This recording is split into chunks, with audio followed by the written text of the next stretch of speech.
Thankful ako sa NGOs because they've been a big part, especially this recent earthquake crisis. So they did not provide lang yung aid, yung mga resources, but also yung technical expertise nila, yung services such as yung na-conduct natin ngayon na psychological first aid. Oo, yun, very, very helpful for the teachers. I feel relieved kasi na ipalabas na kung ano yung mga takot na naramdaman namin during the 7.8 na lindol.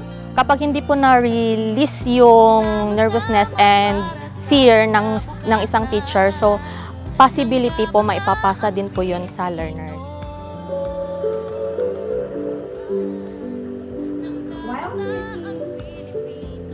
We only have 4 trained nurses. With partnership sa World Vision, we had a pool of trainers, about 35 trained. So this team, ito yung team na dinala ko here para mag-conduct ng PFA.